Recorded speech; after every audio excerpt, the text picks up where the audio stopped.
જીપીએસસીની YouTube channel પર લેખન CCE men's પ્રિલિમ્સની ઘણી ખરી વાત થઈ ગઈ. પ્રિલિમ્સમાં ઘણા ખરા લોકો આપ પાસ પણ થશો, પણ જ્યાં સુધી મેન્સમાં માર્ક્સ નહીં મેળવો, મેન્સ પાસ નહીં કરો, ત્યાં સુધી એ જોબ લેવાનો, એ જે સ્વપ્નની તમારી નોકરી છે એના પર એક પ્રશ્નાર્થ ચિહ્ન હંમેશા રહેશે. અને આજનો વિષય વસ્તુ છે જેને કહેવાય પબ્લિક એડમિનિસ્ટ્રેશન, એટલે કે જાહેર વહીવટ. અને જાહેર વહીવટની વાત કરીએ તો જાહેર વહીવટ સૌથી પેચીદો મુદ્દો છે. જાહેર વહીવટ સૌથી અઘરી ગણાતી વસ્તુ છે. અને જાહેર વહીવટને જ સરળ બનાવવા આવ્યો છું. હું છું હર્ષ ગઢવી. પબેડ, જો પબેડની વાત કરીએ તો શું કામ એક અઘરી વસ્તુ છે? આ એ જ છે કે અંધ લોકોને હું એવું કહીશ કે જેને હાથી નથી જોયો એના માટે હાથી કેવો છે. જો હું કોઈને કહીશ કે તમને હું દેખાડું હાથી અને તમને મહેસૂસ કરવાનું કહું તો તમારા માટે હાથી કેવો છે, તો જે આ જોશે એ કહેશે કે હાથી સ્ફિયર છે. આ જોશે એ કહેશે કે આ તો એક પંખો છે. આ જોશે એ કહેશે કે ના ના ના દિવાલ છે. કોઈ કહેશે આ વૃક્ષ છે. કોઈ કહેશે ના ના ના ના આ તો એક દોરડું છે. કોઈ કહેશે oh my God that's a snake, આ એક સાપ છે. પણ અસલમાં એક હાથી છે. તો જાહેર વહીવટ પણ આ જ પેચીદો મુદ્દો છે કે આપણા જેવા વિદ્યાર્થીઓને ખબર નથી કે જાહેર વહીવટ છે શું. અને માફ કરજો પણ ઘણા ખરા વિદ્યાર્થીઓ નહીં પણ ઘણા ખરા શિક્ષકોને પણ નથી ખબર કે પબ્લિક એડમિનિસ્ટ્રેશનની ઉત્પત્તિ ક્યાંથી થઈ, જાહેર વહીવટ ભણવો શું કામ જોઈએ અને જાહેર વહીવટ આપણને એક્ઝામમાં શું કામ પૂછવામાં આવે છે. જ્યારે વાત હોય જીપીએસસી ક્લાસ 1-2, જ્યારે વાત હોય એસટીઆઈ ડીવાયએસઓ, કે વાત હોય સીસી મેન્સ, તો કેમ આ વિષય વસ્તુ આપણને પૂછવામાં આવે છે?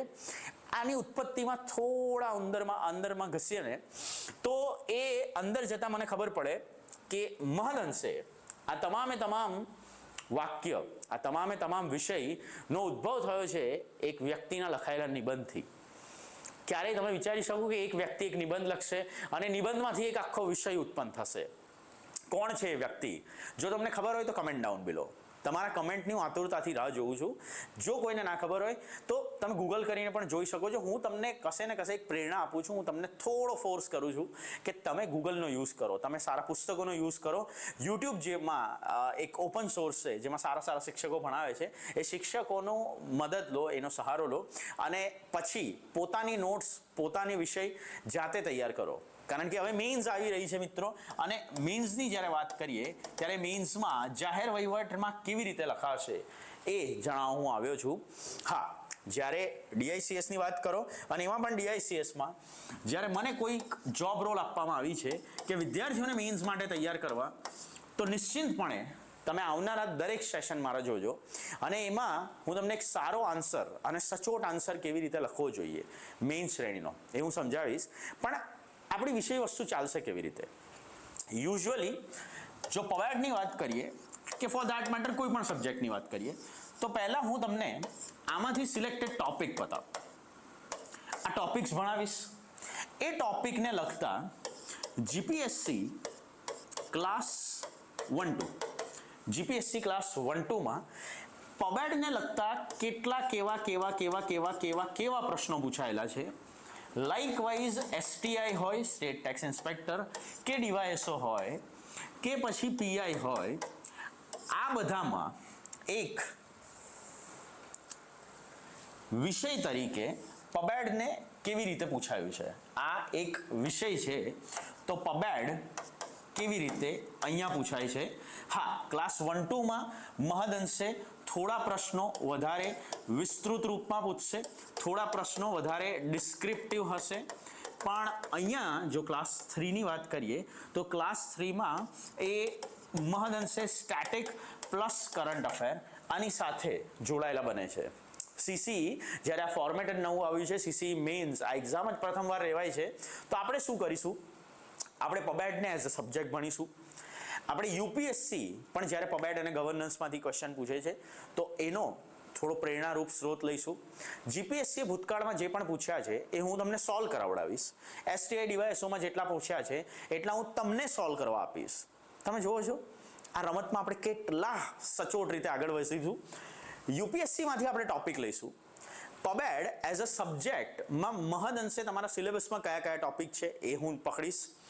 એના પછી જીપીએસસી ક્લાસ 1-2ના દરેક પ્રશ્નો કેવી રીતે લખાય, પ્રશ્નનું પ્રસ્તુતિકરણ કેવું હોવું જોઈએ, એ પ્રશ્નમાં હેતુ કેવો હોવો જોઈએ, ઇન્ટ્રોડક્શન કેવી રીતે લખાય, એનો અંત કેવી રીતે લખાય, સૂચન કેવી રીતે કરવાના, આ બધા સજેશન હું તમને અહીંયા કરીને આપીશ, પણ એની સાથે સાથે જ્યારે એસટીઆઈ હોય, ડીવાયએસઓ હોય કે પીઆઈ જેવી ભૂતકાળમાં લીધેલી જીપીએસસીની પરીક્ષામાં જાહેર વહીવટના કોઈ પણ પ્રશ્નો પૂછાયા હોય તો એ હું તમને હોમવર્કમાં આપીશ.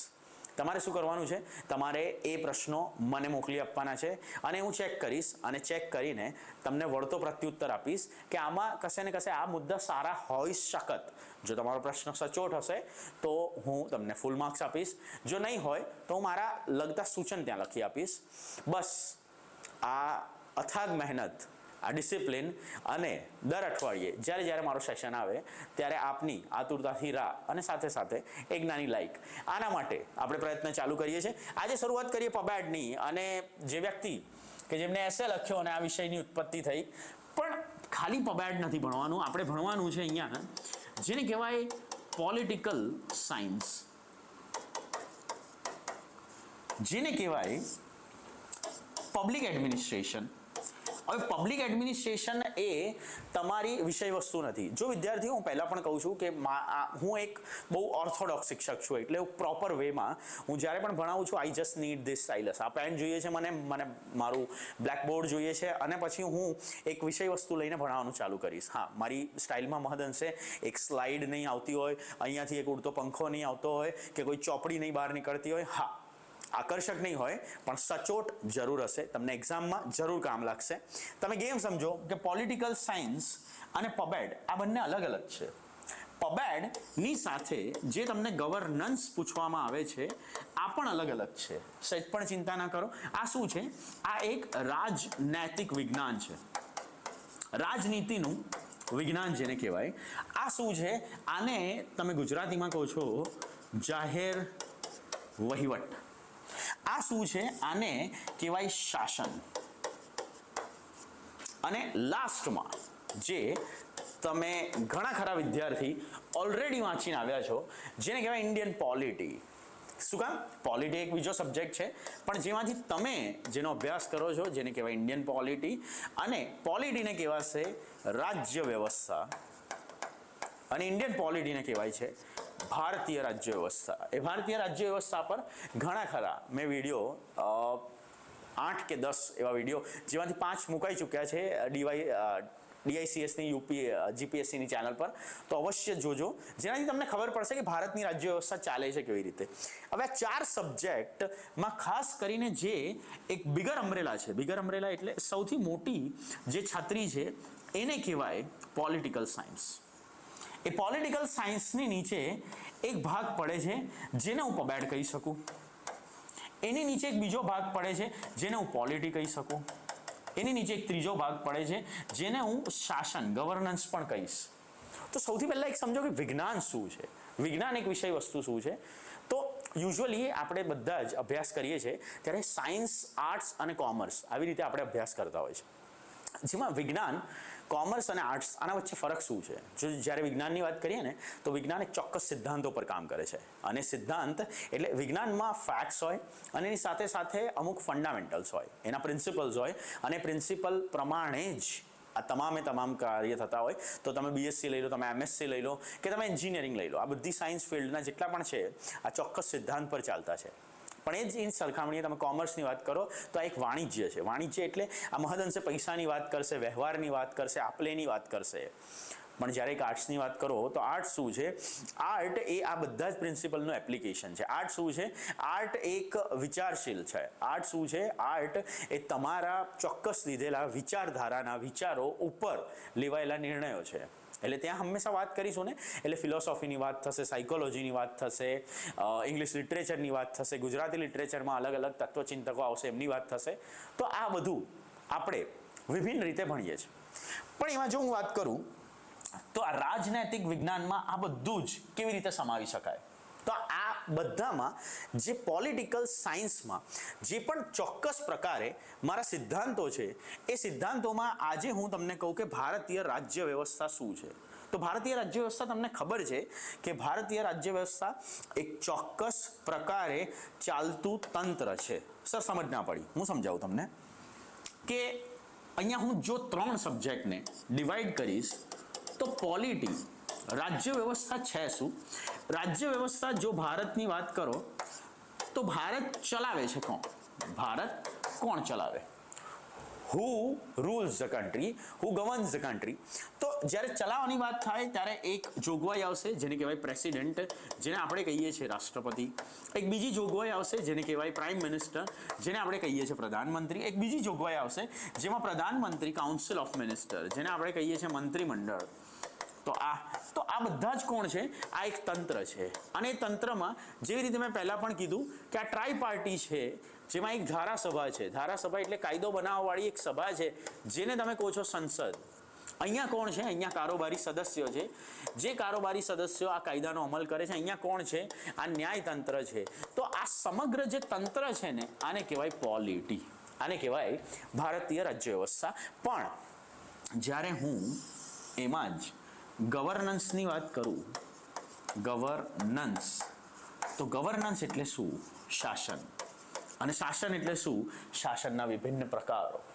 કે શાસન કોણ કરશે? શાસનની વાત કરું તો આજે જે પણ સત્તા પર બેઠું છે, જે રૂલ કરે છે, એ ત્યાંના શાસક પક્ષ છે. તો અફઘાનિસ્તાનની વાત કરું તો અફઘાનિસ્તાન તાલિબાની સંગઠન દ્વારા ચલાવી રહ્યું છે. તો અફઘાનિસ્તાન એક આતંકવાદ હેઠળની શાસન વ્યવસ્થા છે. પણ જો ભારતની વાત કરો તો ભારત શું છે?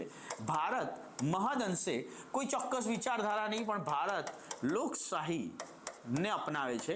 તો લોકશાહી એ પોલિટી નથી. ભારતની રાજ્ય વ્યવસ્થા, ઇન્ડિયન પોલિટી એક તંત્ર છે. દેટ ઇઝ અ સિસ્ટમ કે આ દેશ કોણ ચલાવશે. ગવર્નન્સ શું છે? ગવર્નન્સ એક ટાઈપ છે. આ એક પ્રકાર છે કે ભારતની શાસન વ્યવસ્થા કોણ ચાલશે, કેવી રીતે ચાલશે? લોકશાહી પર ચાલશે. લોકશાહીમાં અંતિમ શક્તિ કોની રહેલી છે? અંતિમ શક્તિ માત્ર ને માત્ર લોકોની રહેશે. લોકો પાસે શક્તિ કેવી રીતે છે? ચૂંટણી. જ્યારે લોકો ચૂંટણી કરશે અને આખા તંત્રમાં પોતાના પ્રતિનિધિ મૂકશે અને એ પ્રતિનિધિ આગળ જઈને શાસન ચલાવે, તો એ ગવર્નન્સ આ એક ટાઈપ છે. પણ એની સાથેના સાથે ત્રીજો અને મેઇન ઇમ્પોર્ટન્ટ જો મારો સબ્જેક્ટ આવે તો એ સબ્જેક્ટને શું કહેવાય? એ સબ્જેક્ટને હું કહીશ પબ-એડ. કેમ પબ-એડ? પબ-એડ જાહેર વહીવટ. આમાં બે વસ્તુ સમજવી પડી. એક તો વહીવટ શું છે અને બીજું જાહેર કોને કહેવાય. કેમ આને કહેવાય છે પબ્લિક એડમિનિસ્ટ્રેશન? તો પબ્લિક એડમિનિસ્ટ્રેશનમાં આ બંનેથી વિપરીત શું છે? પબ્લિક એડમિનિસ્ટ્રેશન એ માત્ર વાત કરશે એડમિનિસ્ટ્રેશનની. એડમિનિસ્ટ્રેશન એટલે માત્ર ને માત્ર વહીવટ. ના તો એ પ્રકારની વાત કરશે, ના તો કોઈ તંત્રની વાત કરશે, પણ એ તંત્ર અને પ્રકાર દ્વારા જે વસ્તુ ચાલી રહી છે, જે નિર્ણયો લેવાઈ રહ્યા છે, જે નિર્ણયો ઉપરથી તમે એક ચોક્કસ સિદ્ધાંત અપનાવો છો, જે નિર્ણયો ઉપરથી તમે એક ચોક્કસ ગોલને અચીવ કરો છો, તમારા જે પણ ટાર્ગેટ્સ હોય, તમારા લક્ષ્યાંકો પૂરા કરો છો. આ લક્ષ્યાંક પૂરા કરવા માટેની જે પ્રોસેસ છે, ધેટ ઇઝ પબ્લિક એડમિનિસ્ટ્રેશન. આને તો કહેવાય છે જાહેર વહીવટ. પણ સર જાહેર વહીવટમાં આ એડમિનિસ્ટ્રેશન શું છે સમજાવો. એડમિનિસ્ટ્રેશનની વાત કરીએ ને તો ધ એટિમોલોજી ઓફ ધેટ વર્ડ એટલે આ શબ્દની ઉત્પત્તિ કહેવાય. ઉત્પત્તિ ક્યાંથી થઈ છે? ઉત્પત્તિ યુઝ્યુઅલી બે રીતે થાય છે. એકને કહેવાય એડ અને બીજાને કહેવાય મિનિસ્ટ્રેર. આ એક લેટિન ભાષાનો શબ્દ છે અને લેટિનથી ઉદ્ભવ થયો એક ઇંગ્લિશનો, અને જે ઇંગ્લિશને હું શું કહું છું? એડમિનિસ્ટ્રેશન. અને લેટિનમાં એને શું કહેવાતું હતું? લેટિનમાં એને કહેવાતું હતું ટુ સર્વ. ટુ સર્વ. સર્વ એટલે શું? સેવા કરવી. To help. હેલ્પ એટલે શું? મદદ કરવી. તો આજે સેવાની જ્યારે વાત થાય છે એટલે જ તો આને કહેવાય છે સિવિલ સર્વિસીસ. કારણ કે ભારતમાં આ એડમિનિસ્ટ્રેશન કરશે કોણ? Civil services. સિવિલ એટલે શું? સિવિલિયન્સ, લોકો. સર્વિસ એટલે શું? સેવા. તો આજે યુપીએસસી કે જીપીએસસી હોય તો એમાં જી અને યુ એ તો સૂચવે છે ગુજરાત અને સંઘ પબ્લિક સર્વિસ કમિશન, ગુજરાત લોક સેવા આયોગ, સંઘ લોક સેવા આયોગ. બસ દેટ ઇઝ ધ થિંગ કે એડમિનિસ્ટ્રેશનમાં તમારે લોકોએ એક સદભાગી થવાનું છે. તમે કોઈક ને કોઈક પદ મેળવશો અને એ પદ જ્યારે મેળવશો ત્યારે આખું એડમિનિસ્ટ્રેશન તમારા થકી ચાલશે. સંઘ લોક સેવા આયોગના લોકો કેન્દ્ર થકી આવશે અને થોડું ઊંચો હોદ્દો ધરાવશે, જ્યારે રાજ્ય લોક સેવાના આયોગના લોકો અહીંયા ધરાવશે. અને સીસી હું કેવી રીતે ભૂલી શકું? સીસીના મારા એ જ લોકો આ જ ડબ્બામાં કશે ફિટ થશે. તો એ જ તો કરી રહ્યા છે જનસેવા. તો આ સર્વિસ માટે જ આ અહીંયા શરૂઆત થાય છે. પણ એક બહુ જ સરસ કોટની વાત કરીએ એટલે જો એક દ્રષ્ટાંત આપું તો એ દ્રષ્ટાંત મુજબ એક જોરદાર વાત. જે એક તત્વજ્ઞાનીએ કરી, એ ચિંતકે કીધું કે what is the business of the government, to not to be in that business. એટલે સમજ ના પડી. સરકાર માટે સૌથી મોટો પોતાનો બિઝનેસ કયો છે, સરકારનો મેઇન ધંધો કયો છે, not to be in the business, not to be in that business. શું કામ? કારણ કે સરકાર ક્યારેય ધંધો કરવા નથી આવી. સરકાર મીન્સ વોટ? સરકાર મીન્સ ગવર્નમેન્ટ. ગવર્મેન્ટ એટલે શું? ગવર્મેન્ટ એટલે સરકાર. અને સરકાર ક્યાંથી આવશે? સરકાર આવશે શાસન પરથી, કારણ કે ગવર્મેન્ટ એ શબ્દ જ આવ્યો છે ગવર્નન્સ ઉપરથી. ગવર્નન્સ એટલે કે શાસન. તો શાસન જે કરે એને કહેવાશે સરકાર. અને એ સરકારનું મેઇન કામ શું છે? સરકારનું મેઇન કામ છે શાસન કરવાનું. સરકારનું મેઇન કામ નથી ધંધો કરવાનું. તો એ સરકાર માત્ર શાસન ઉપર ધ્યાન આપશે. So what is the business of the government? To not to be in that business. આજ દ્રષ્ટાંતથી શરૂઆત કરીએ કે જ્યારે અમેરિકાની વાત કરીએ. શું કામ? કારણ કે પબ્લિક એડમિનિસ્ટ્રેશનની જ્યારે ઉત્પત્તિ થઈ, આ એક વિષય વસ્તુ તરીકે જાહેર વહીવટ ભણવામાં આવ્યો, ત્યારે અમેરિકામાં આની શરૂઆત થઈ. અને અમેરિકામાં એ શરૂઆત થઈ તો ઘણા ખરા લોકોના હું નામ કહીશ, જેમાં વુડ્રો વિલ્સન. વારંવાર આ વુડ્રો વિલ્સન નામ તમને સાંભળવા મળશે, જેક ફેરિલ્ડ પણ સાંભળવા મળશે, તમને મેકિયાવેલી સાંભળવા મળશે, એરિસ્ટોટલ સાંભળવા મળશે. જાહેર વહીવટ એ એક બહુ જ વિશાળ સબ્જેક્ટ છે, જેને હું મહદઅંશે 10 થી 20 કલાકમાં આપના માટે અહીંયા પ્રસ્તુત કરીશ. તો જ્યારે એવા તત્વજ્ઞાનીઓની વાત કરીએ તો એ શું કહેશે? એવું કહેશે કે જાહેર વહીવટ તો ઘણો જૂનો છે. ભારતની વાત કરીએ તો એ ભારતમાં પણ ચાણક્ય, કૌટિલ્ય કહેશે કે મૌર્ય કાળમાં મેં પ્રોપર એક પુસ્તક લખી છે, જે પુસ્તક એ જ સૂચવશે કે વહીવટ કેવી રીતે કરવો જોઈએ એક શાસકે. અગર એક રાજા છે તો રાજા તંત્ર કેવી રીતે ચલાવશે. એની જો આગળ વાત કરીએ તો મુઘલ કાળની અંદર, મુઘલ કાળમાં કશે ને કશે ધ ડિવિઝન ઓફ લેબર. તમે આ ગેમ સમજજો. જે મેનેજમેન્ટનો પણ વિષય છે એ શું કહે છે કે હંમેશા સત્તાનું વિકેન્દ્રીકરણ કરેલું હોવું જોઈએ, પણ એ વિકેન્દ્રીકરણમાં કેન્દ્રીયકરણ શક્ય હોય તેટલું હોવું જોઈએ. સમજ ના પડી. જો કોઈ અભ્યાસુ માણસ હોય તો એને આ વાંચ્યું હશે મનસબદારી સિસ્ટમ. અગર જો તમને ખબર છે તો કમેન્ટ ડાઉન બિલો. જેને પણ ખબર હોય કમેન્ટ કરો કે મનસબદારી સિસ્ટમ શું છે અને મનસબદારી સિસ્ટમમાં શું આપે છે. એ મનસબદારી સિસ્ટમમાં આપે છે રેન્ક્સ. એ શું આપે છે? જાત આપે છે. અને રેન્ક્સ આપે છે. અને રેન્ક્સ મુજબ શું કહે છે કે તમારા આટલા મનસબ, આટલા મનસબ, આટલા મનસબ, આટલા મનસબ, તમારા કેટલા મનસબ? 5000 મનસબ. 5000 મનસબ means what? You are holding a rank at a higher post. તમે ઉપર એક રેન્ક ધરાવો છો. તો ભારતમાં પણ આ રેન્કને મદદથી થતું હતું શું કે પહેલાં તમે રેન્ક આપી દો. અને એ પછી મુઘલની વાત કરો કે છત્રપતિ શિવાજીમાં મરાઠા સામ્રાજ્યની વાત કરો, તો આ બધામાં ડિવિઝન હતા કે આ ડિપાર્ટમેન્ટ આ સંભાળશે, આ ડિપાર્ટમેન્ટ આ સંભાળશે, આ ડિપાર્ટમેન્ટ આ સંભાળશે, અને રેસ્ટ ઓફ ધ થિંગ રાજા પોતે જોશે. તો આ શું છે? આ એક તો છે વહીવટ કરવાની કુશળ પ્રક્રિયા, પણ જેમાં દરેક નીચેનો માણસ ઉપરના માણસને રિપોર્ટ કરશે. એટલે જો કોઈ વ્યક્તિ અહીંયા છે તો એ આગળ જઈને એને રિપોર્ટ કરશે. આ વ્યક્તિ આને રિપોર્ટ ક્યારેય નહીં કરે, આ એને રિપોર્ટ કરશે, આ વ્યક્તિ આને રિપોર્ટ કરશે. હવે આ રિપોર્ટિંગમાં તમારી પાસે એક્સેસ છે, એટલે તમારી પાસે એક પરમિશન છે કે તમે હંમેશા જઈ શકશો. ક્યાં જઈ શકશો? બોટમ વાળો માણસ ફરિયાદ કરવા ઉપર જઈ શકશે, પરંતુ એ શું કાર્ય કરે છે ને એ કાર્યની દેખરેખ હું સીધી અહીંયાથી નહીં રાખું. મારા માટે ઇમ્પોર્ટન્ટ છે કે હું આમના કાર્યની દેખરેખ રાખું, આના કાર્યની દેખરેખ રાખે, આના કાર્યની દેખરેખ રાખે, આના કાર્યની દેખરેખ રાખે. અને રિપોર્ટિંગ પણ એ જ પ્રમાણે આને કરશે, આને કરશે, આને કરશે. તો જ્યારે હું આ સિસ્ટમને વ્યવસ્થિત રીતે ડિવિઝન કરીશ અને એમાં કામની વહેંચણી થશે ને, તો ત્યારે આ વહીવટ વધારે એક્યુરેટ થશે, ત્યારે આ વહીવટની સ્થિરતા વધારે જળવાશે, ત્યારે આ વહીવટ જે કામ કરશે ને એની સફળતા ચોક્કસપણે નક્કી કરેલ હશે. તો બસ આ એ જ છે. તો આ જ પિરામિડને અમેરિકાની ભાષામાં શું કહે છે? અમેરિકન્સ એને કહે છે the classical theory of public administration. એટલે સૌથી બેઝિક અને સૌથી ક્લાસિક કે આ હોવી જ જોઈએ જો તમારે વહીવટ કરવો હોય તો. પણ સર આમાં જાહેર શબ્દ શું છે? તો સમજાવું, હું તમને સમજાવું. જો બે રીતે હું એક બાજુ લઉં અહીંયા પબ્લિક, અને બીજી બાજુ હું લઉં અહીંયા પ્રાઇવેટ. પબ્લિક એટલે શું? પબ્લિક એટલે જાહેર, અને અહીંયા શું? પ્રાઇવેટ એટલે ખાનગી. સર સમજ ના પડી, સમજાવું. જાહેર અને ખાનગી આ બંનેને સાઈડમાં રાખો. એડમિનિસ્ટ્રેશનને આપણે કોમન રાખીએ, એટલે વહીવટને કોમન રાખીએ. વહીવટ શું છે? વહીવટની અગર પરિભાષા આપું તો મેનેજમેન્ટની વ્યાખ્યા મુજબ વહીવટ એટલે જ્યારે પણ કોઈ ચોક્કસ સેટ ઓફ પીપલ, એક ગ્રુપ છે, ગ્રુપ એ પોતાના કોઈ ચોક્કસ લક્ષ્યાંકો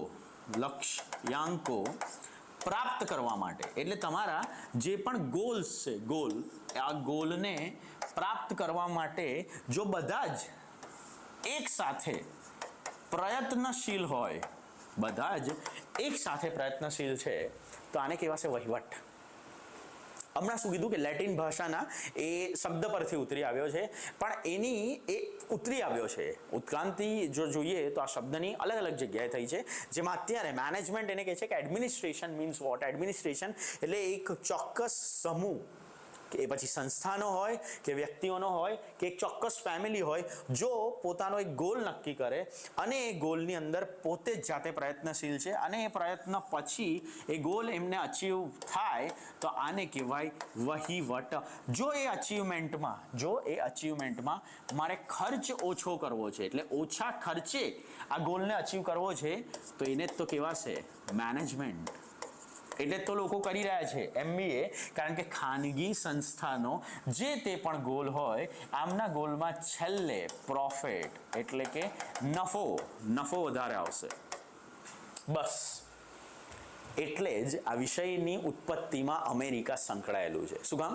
કારણ કે અમેરિકાની વાત કરો, મેં શરૂઆત શેનાથી કરી હતી? શરૂઆત મેં કરી હતી શાસનથી. અને શાસનની જો હું વાત કરું તો શાસન શું કહે છે? અમેરિકાનું શાસન પ્રણાલી શું કહે છે? અમેરિકાની શાસન પ્રણાલી કહે છે કે અમે તો મૂડીવાદી છે.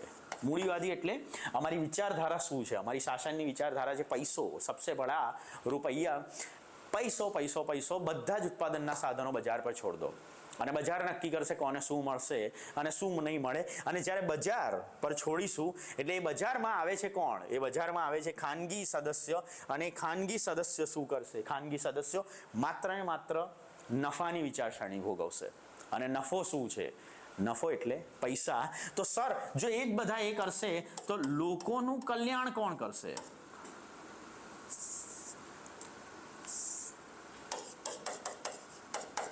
લોકોના કલ્યાણ માટે. કલ્યાણ એટલે શું? વેલફેર. લોકોના વેલફેર માટે કોણ કૃત્ય કરશે?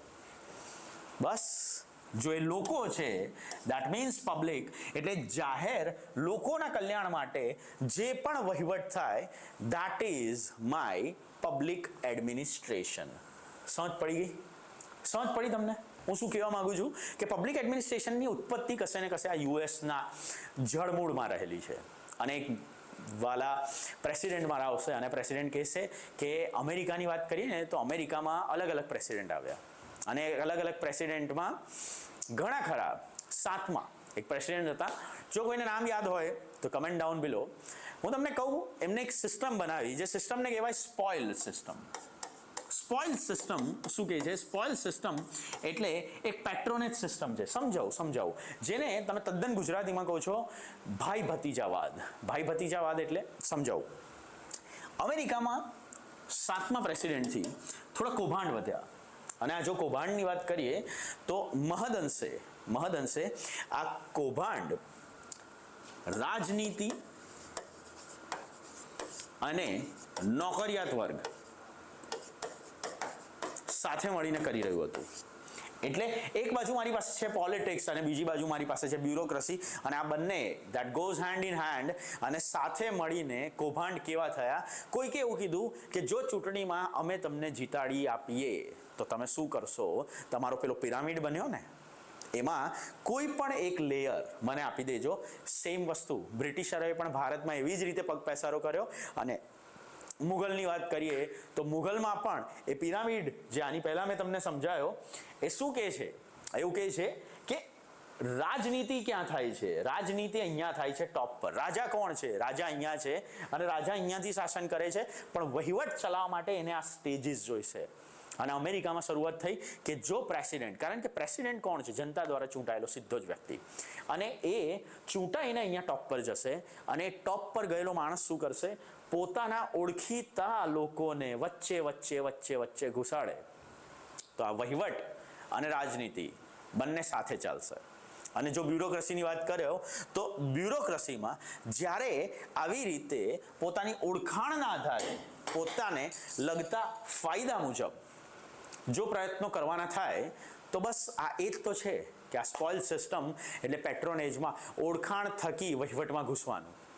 અને ત્યારે જ એક વ્યક્તિ આવીને કહેશે કે the business of the government is not to be in the business. Sir, તમે આ ધંધો ના બનાવો, આ વહીવટ છે.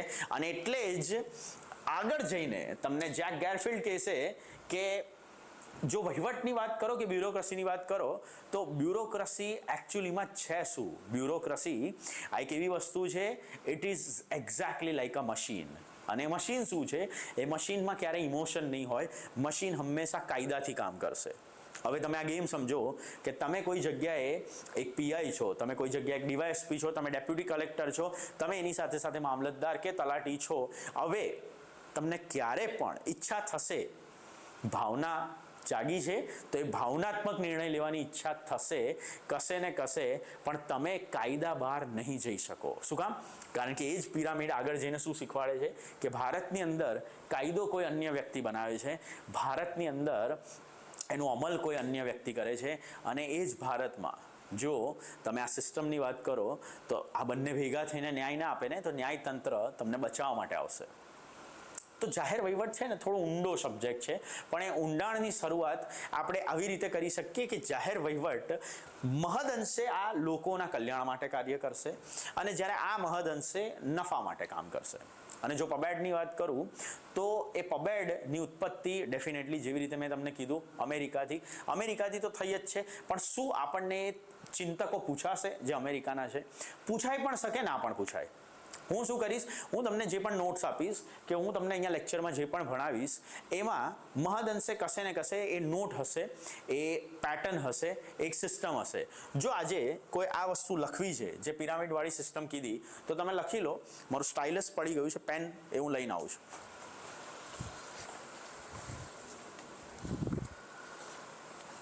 ઓકે, બસ આદત હોય ને રમવાની, એટલે રમતા રમતા થોડું દૂર જતું રહ્યું.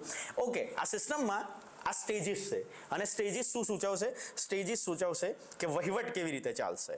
પણ સર, આ વહીવટમાં તમે મને એ સમજાવ્યું કે પોલિટી શું છે, ભારતની રાજ્ય વ્યવસ્થા શું છે, તમે મને એ સમજાવ્યું કે ગવર્નન્સ, શાસન કેવી રીતે ચાલશે, તમે મને એ પણ સમજાવ્યું કે આ ગવર્નન્સની સાથે સાથે પબેડ જાહેર વહીવટની ઉત્પત્તિ કેવી રીતે. સર, પણ સર પોલિટિકલ સાયન્સ આ હજી પણ ના સમજ પડી. આ રાજનૈતિક વિજ્ઞાન કેવી રીતે છે? તો બસ આ જ છે.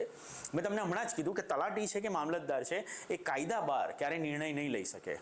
તમે આજે ચૂંટણી પંચની વાત કરો તો ચૂંટણી પંચમાં દરેક કામ કરનારો વ્યક્તિ એ માત્ર ત્યાં કામ કરનારો વ્યક્તિ છે.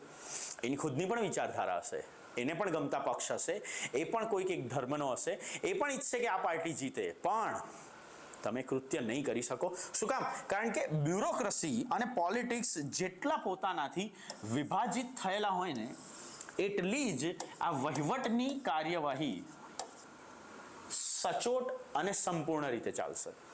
એટલે વુડ્રો વિલ્સનના કહેવાથી આ બંનેને થોડા દૂર કરાય એકબીજાથી, કે જે પોલિટિક્સમાં છે બ્યુરોક્રસીમાં નહીં ઘૂસે, અને જે બ્યુરોક્રસીમાં છે એ પોલિટિક્સમાં નહીં ઘૂસે.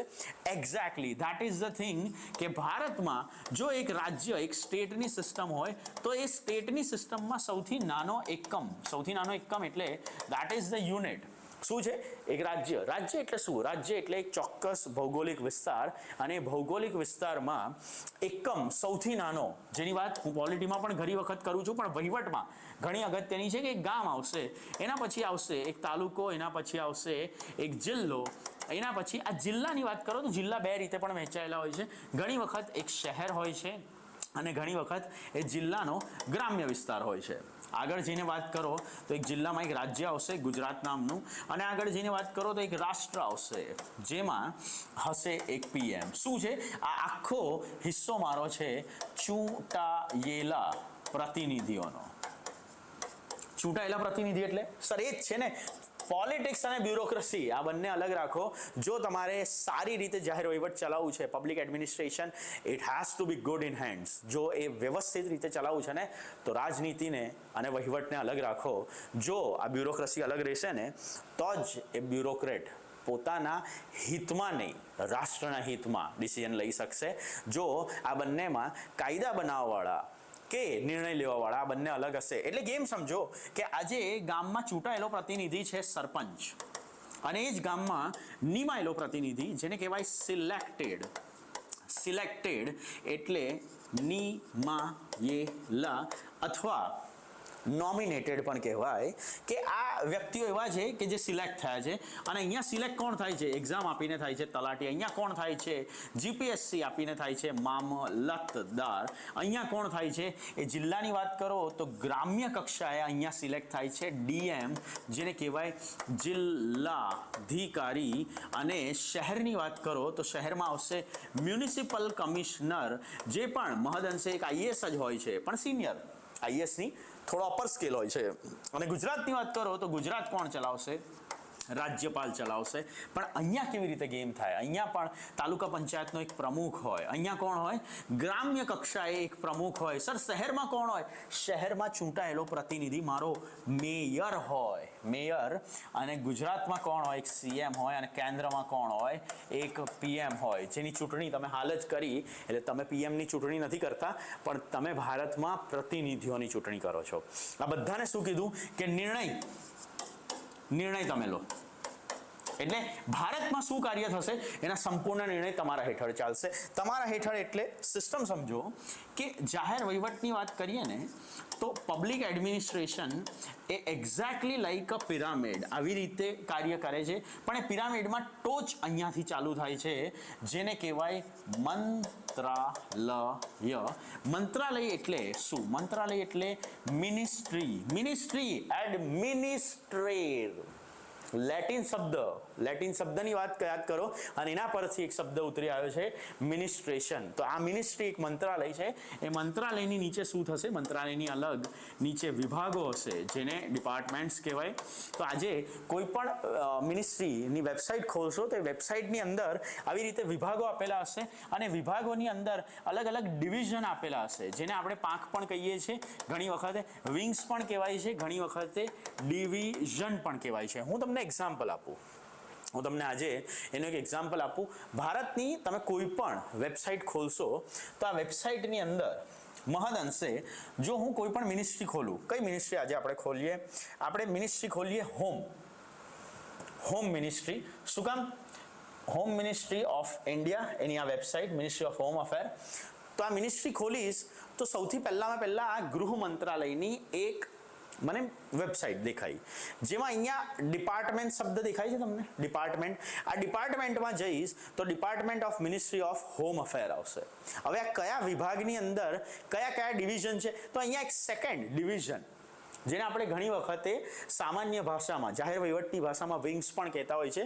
તો આ છે ડિવિઝન, અને એ ડિવિઝનમાં અલગ અલગ આટલા ડિવિઝન છે, જેને કહેવાય એડમિનિસ્ટ્રેશન ડિવિઝન, ફોરેન ડિવિઝન. તો આ બધું શું છે? આ એક સ્વતંત્ર રીતે ચાલતા વિભાગો છે. અને એ વિભાગ કેવી રીતે કાર્ય કરશે? જો હું તમને સમજાવું કે એક મંત્રાલય છે જેમાં ચૂંટાયેલા પ્રતિનિધિ આવે છે, જેને આપણે કહીએ છીએ મંત્રી. જેની નીચે એક વિભાગ છે, જેની નીચે ડિવિઝન છે, વિંગ્સ છે. એની નીચે આવશે શાખા, જેને આપણે કહીશું બ્રાન્ચેસ. અને એની નીચે આવશે પેટા શાખા, જેને આપણે કહીશું સબ બ્રાન્ચેસ. જેની નીચે આવશે સેક્શન્સ, જેને ગુજરાતીમાં પણ કહેવાય સેક્શન. અને એ જ સેક્શનમાં તમે બનો સેક્શન ઓફિસર. જે સેક્શન ઓફિસર નીચે આવશે ડીવાયએસઓ, જેની નીચે આવશે head clerk, senior clerk, junior clerk, peon, પટાવાળા સુધી. તો તમને એવું થાય કે શું એ વહીવટ કરે છે? હા, એ કરી રહ્યા છે. પબ્લિક એડમિનિસ્ટ્રેશનમાં, જાહેર વહીવટમાં આ તમામે તમામ અહીંયા ભાગીદાર છે. અને આ આખા ડિવિઝનને જ કહેવાય મારું પિરામિડ. અને એ પિરામિડમાં સૌથી ટોપ પર આવે છે આ. તો આ અહીંયા કેવી રીતે સેટ થાય? અહીંયા એવી રીતે સેટ થાય કે નિર્ણયો લેવાની તમામ સત્તા તમને આપવામાં આવશે, પણ જ્યારે ભંડોળ એટલે ફંડ્સ આપવામાં આવે તો ફંડ્સ કોણ વાપરી શકે એના અધિકારો અધિકાર એટલે રાઇટ્સ, ધ પાવર, પાવર કોણ ભોગવશે? પાવર ભોગવશે આ લોકો. એટલે ભારતમાં શું થાય છે? ભારતમાં આખી પબ્લિક એડમિનિસ્ટ્રેશન, આ આખા જાહેર વહીવટ hand in hand. What a beautiful system it is. Indian કોન્સ્ટિટ્યુશને આ સિસ્ટમ બનાવી અને એ સિસ્ટમમાં જાહેર વહીવટ હેન્ડ ઇન હેન્ડ ચાલે છે. એટલે હેન્ડ ઇન હેન્ડમાં એક બાજુ ચૂંટાયેલા પ્રતિનિધિ છે, એક બાજુ નિમાયેલા પ્રતિનિધિ છે, અને આ બંને સાથે મળીને ભારતમાં વહીવટની કાર્યવાહી કરે છે. તો તમે જોયું આ સિસ્ટમ કેટલી ઇઝી છે, કેટલી ઇઝી છે. તમારે માત્ર ધ્યાન આપવાનું છે કે પબ્લિક એડમિનિસ્ટ્રેશનમાં જાહેર વહીવટમાં ઉત્પત્તિ ક્યાંથી થઈ. તમારે ધ્યાન આપવાનું છે કે સીસી લેખનમાં મારી પાસે કેવા કેવા પ્રશ્નો પૂછાઈ શકે. તો નેક્સ્ટ લેક્ચરમાં જ્યારે આપણે મળીશું ને ત્યારે નેક્સ્ટ લેક્ચરમાં હું વાત કરીશ સિલેબસ. સૌથી પહેલાં તો હું હવે ઘણી વખત હું મજાક કરું છું કે મને બ્લેક બોર્ડ અને પેન આપી દો અને હું આ આખો લેક્ચર લઈ લઈશ. ક્ષમતા છે અને આ શું કામ વિષય હું સારી રીતે ભણાવી શકીશ કારણ કે યુપીએસસીમાં મારો PSIR પોલિટિકલ સાયન્સ અને ઇન્ટરનેશનલ રિલેશન આ એક ઓપ્શનલ છે અને એમાં મેં ઘણી ખરી પુસ્તકો વાંચી છે અને આ પુસ્તકો વાંચ્યા પછી 3-4 વર્ષ પછી જે અનુભવનો નિચોડ છે કારણ કે કાર્ય પણ કર્યું છે મેં. જ્યારે વાત હોય એક સરકારી તંત્ર કે એક ખાનગી તંત્ર તો બંનેમાં તફાવત શું છે? એક માત્ર વાત કરશે નફાની, બીજો માત્ર વાત કરશે લોકોના કલ્યાણની. તો આજે તમે જુઓ છો કે ટ્રેન ચાલી રહી છે, આજે તમે જુઓ છો બસ ચાલી રહી છે, બસ વ્યવસ્થિત રીતે ટાઈમે આવે છે, ટાઈમે જાય છે, ડ્રાઈવર પોતાની રીતે આવી જાય છે, લોકોને પગાર મળે છે, એમના ખાતામાં જતા રહે. તો આ એક એટલું મોટું તંત્ર છે જે ચલાવવું ઘણું જટિલ છે, ઘણું ડિફિકલ્ટ છે. પણ ભારતમાં શું થાય છે? ભારતમાં ચાલી રહ્યું છે અને ભારતમાં કેવી રીતે ચાલી રહ્યું છે? સુચારુ રૂપે ચાલી રહ્યું છે. અને સુચારુ રૂપે કોણ ચલાવે છે? આ બંને માણસો ચલાવે છે, જેમાં એક આખો પાર્ટ છે જે રાજનીતિ છે, બીજો આખો પાર્ટ છે જેને બ્યુરોક્રસી કહેવાય. અને બ્યુરોક્રસીમાં કશે ને કશે તમે અહીંયા આ સેક્શનની નીચે કાર્ય કરવા જશો સીસી વાળા અને એ જીપીએસસીમાં સેક્શન ઓફિસર અહીંયા કાર્ય કરવા આવશે. એ જ જીપીએસસી ઉપર ડેપ્યુટી કલેક્ટર અહીંયા કાર્ય કરવા આવશે. એ યુપીએસસીમાં ડાયરેક્ટ આઈએએસ અહીંયા કાર્ય કરવા આવશે. એટલે જે એ મંત્રાલયની વાત કરું તો આપણે અહીંયા એક ડિવિઝન આપ્યું હતું અને આ વિભાગ અહીંયા આગળ મારી પાસે એક આઈએએસ છે કેન્દ્રથી આવેલા, અહીંયા મારી પાસે એક જીપીએસસીના ડેપ્યુટી કલેક્ટર રેન્કના માણસ છે, અહીંયા મારી પાસે જીપીએસસીના વર્ગ 2 ના માણસો છે અને વર્ગ 2 ની નીચે કામ કરશો તમે લોકો જે છે મારા સીસીના મહારથીઓ. તો આ બધી એક્ઝામ એક પબ્લિક એડમિનિસ્ટ્રેશનના જ પાર્ટ બનવા તમે જઈ રહ્યા છો. ધેટ ઇઝ ધ રીઝન કે આ પૂછાશે અને આ પૂછાશે સૌથી દમદાર રીતે પૂછાશે. અને આ એક એવો સબ્જેક્ટ છે જે તમે હાલ સુધી વાંચ્યો નથી, પણ ચિંતા ના કરો, મને જો DICS 20 થી 30 કલાકનો સમય આપશે તો તમારા પબ્લિક એડમિનિસ્ટ્રેશનની તમામ ચિંતા હું દૂર કરવા માટે સક્ષમ છું. કારણ કે મેં ઘણી પુસ્તક વાંચી છે આમાં. એમાં પછી અમેરિકાની હિસ્ટ્રીની વાત કરો કે વુડ્રો વિલ્સનના એસેની વાત કરો, એરિસ્ટોટલ કે મેકિયાવેલીની થિયરીની વાત કરો કે ભારતમાં કૌટિલ્ય કે મુઘલ તંત્ર કેવી રીતે ચાલતું હતું એની વાત કરો. નેક્સ્ટ લેક્ચરમાં માત્ર તમારે એ ધ્યાન આપવાનું છે કે તમારે એ સેશનમાં આવવાનું છે. હું તમને ઇનિશિયલ ફેઝમાં થિયરી સમજાવીશ, એની સાથે સાથે સિલેબસ સમજાવીશ અને નેક્સ્ટ લેક્ચરમાં આપણે પ્રયત્ન કરશું પ્રશ્નો લખવાની. અને પ્રશ્નો આપણે કેવી રીતે લખીશું, જીપીએસસીએ કેવી રીતે પ્રશ્નો પૂછ્યા છે એ પ્રશ્નોનો સીધો અભ્યાસ કરીશું. બવાઈ સિયા, હેવ અ નાઇસ ડે. મારું નામ છે હર્ષ ગઢવી અને જાહેર વહીવટની વાત કરો તો DICSની જીપીએસસી ચેનલમાં લેખન સિરીઝમાં હું વ્યવસ્થિત રીતે તમારા પ્રશ્નોનો ઉકેલ પણ લાવીશ અને વ્યવસ્થિત રૂપે આપણે પ્રશ્ન લખશું. તમારી પાસેથી માત્ર એ જ અપેક્ષા છે કે તમે રોજબરોજ એ ક્વેશ્ચન લખો, ક્વેશ્ચન સોલ્વ કરો અને એના પિક્સ મને મોકલી આપો જેથી હું ચેક કરીને તમને રિવર્ટ આપું. બવાઈ સિયા, have a nice day guys.